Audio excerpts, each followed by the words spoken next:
Kumusta mga kasaliksik? Sa dami ng mga taong naninirahan sa ating planeta ay hindi may tatanggi na mayroon tayong kaibahan mula sa iba. Pero alam mo ba na may ilang mga tao na sadyang imposibleng magkaroon ng kapareho? Kaya mula sa batang may ngipin na parang sa pating hanggang sa babaeng tinutubuan ng kuko sa kanyang ulo ay pag-usapan natin ang 10 tao na mayroong kakaibang kondisyon na hindi maintindihan ng mga eksperto. Kaya kung handa ka nang makilala sila ay simulan na natin. Number 10, Zac Brown.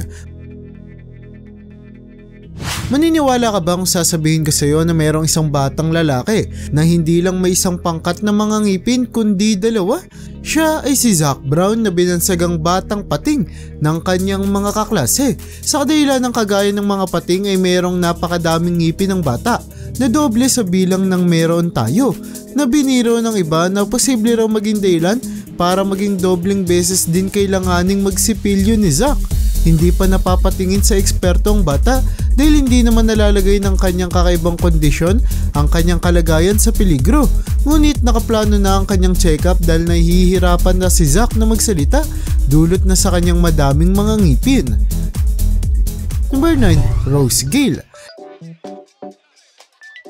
Hindi na bago sa ating kaalaman na ang mga lalaki ay kadalasang tinutubukan ng mga bigote at balbas sa pagtungtong nila ng wastong edad. Pero alam mo ba na posibleng mangyari din ang ganitong kaganapan sa mga kababaihan?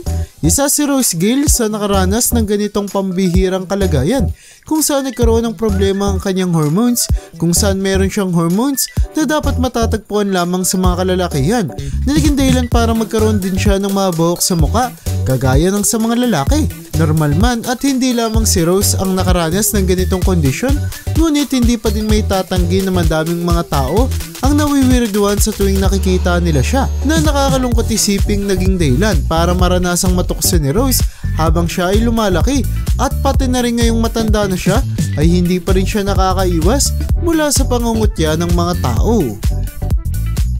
Number 8, Larry Gomez. Kung buhok lamang sa mukha na talaga namang kakaiba at nakakagulat ang ating pag-uusapan, ay wala na raw makakatalo pa kay Larry Gomez na mayroong titulo sa pagiging pinakamabuhok na tao sa buong mundo at binansagan ring Wolfman, dulot na halos 100% ng kanyang katawan ay nababalot na ng buhok hanggang sa kanyang mukha, na naging dahilan para hindi na natin makita pa ang kanyang balat.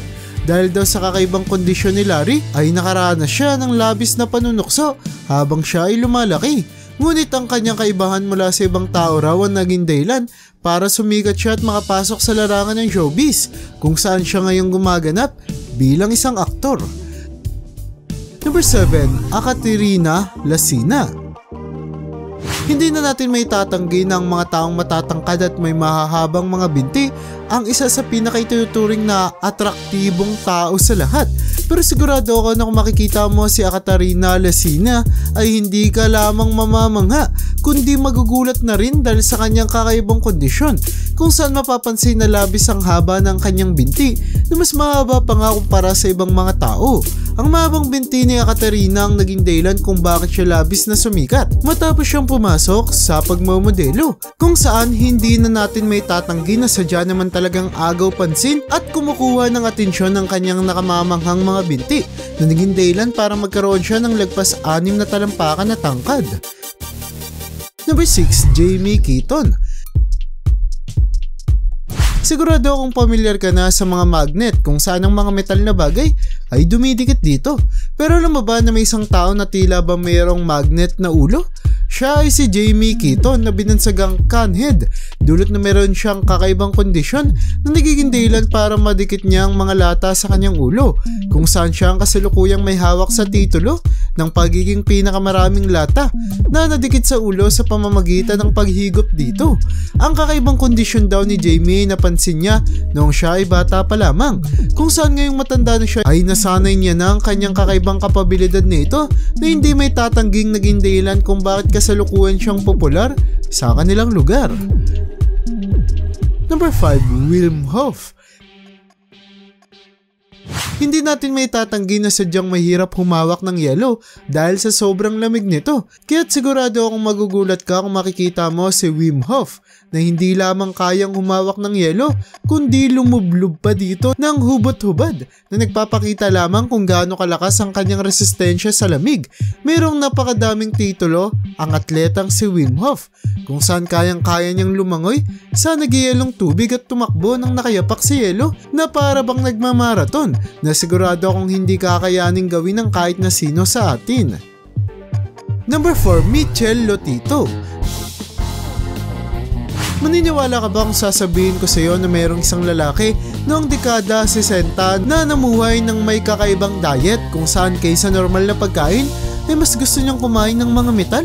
Siya ay si Michel Lotito na mayroong titulo sa pagiging lalaki na kumakain ng eroplano kung saan nagmula raw ang kanyang kakaibang diet noong siya ay 9 na taong gulang pa lamang na natulungan daw ng madalasan niyang pag-inom ng tubig na nagsisilbing pampadulas ng metal sa kanyang lalamunan. Na maniwala ka man sa hindi ay nagpatuloy hanggang siya ay nasa 50 taong gulang na at natigil lamang nang siya ay pumanaw taong 2007. Number 3, Troy James. Ang isa sa pinakasikat at kakaibang tao ngayon ay si Troy James na nung sumali sa America's Got Talent ay talaga namang kumuha ng atensyon ng lahat ng tao dahil sa kanyang kagalingan sa larangan ng pagiging contortionist kung saan nabebend at nababali niya ang mga parte ng kanyang katawan na talaga namang parehong nakakagulat at nakamamanghang makita. Ang larangan ng pagiging contortionist ay para lamang sa piling mga tao. Dulot na bilang lamang ang may kondisyon na nagsisilbing dahilan para magawa nila ang ganitong aksyon na talaga namang mahihirapang gayahin ng mga normal na tao lamang. Number 2, Yum Yung Shin. Ang isa sa pinakaninanais ng marami sa atin ay ang pagkakaroon ng batang itsura pa rin kahit tayo ay tumanda na talaga namang makikita kay Yum Yung Shin na binansagang Peter Pan ng bansang Korea. Dulot na tila ba hindi siya tumatanda. Sa kadila ng maniwala ka man sa hindi ay ipinanganak siya noong 1989 pa kung kaya 33 taong gulang na siya ngayon at na talaga namang hindi natin makikita sa kanyang itsura na papasa pa din bilang 18 taong gulang pa lamang na hindi may tatangging kinaiinggitan ng maraming mga tao sa paligid ni Yum Yung Shin. Bago tayo dumako sa una sa ating listahan ay gusto ko munang makita mo ang mga larawang ito. Ang taong nakikita mo sa kanan ay isa sa mga representasyon kung ano nga ba ang pwedeng mangyari sa katawan ng tao kung sakaling patuloy tayong mag-evolve. Habang ang nasa kaliwa naman ay si Patrick Vital Mohit, ang isa sa pinakakilalang unanong bodybuilder sa buong mundo kung saan hawak niya ang napakadaming world record sa bodybuilding sa kabila ng maliit niyang pangangatawan. Ito ang patunay na walang kahit na anong bagay ang pwedeng humadlang sa'yo sa pagkamit mo ng iyong mga pangarap kahit pa hindi mo kontrolado ang bagay na natanggap mo. Number 1, Shania Isom. Number 1, Shanina Isum.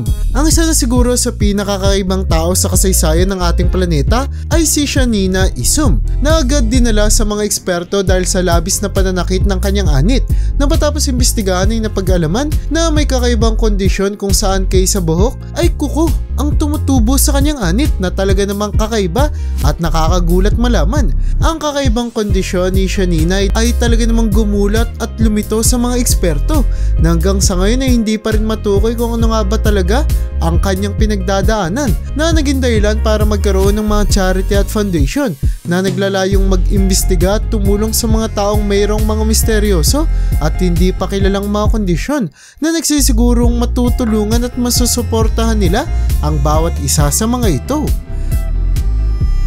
At yan ang bumabuo para sa listahan natin sa video na ito. Talaga namang napakadaming mga kakaiba at hindi ka panipaniwalang kondisyon ang maaari nating makita sa ating planeta na pero yung nagiging dahilan para maging unique at iba ang taong mayroon nito. Kaya naman para sa'yo, alin sa mga kakaibang kondisyon na ito ang sa tingin mong pinaka nakakagulat sa lahat? I-comment mo naman yan sa baba. At hanggang dito na lang muna ang aking bahagi. Hanggang sa muli mga kasaliksik, maraming salamat sa panonood. See you in my next vid.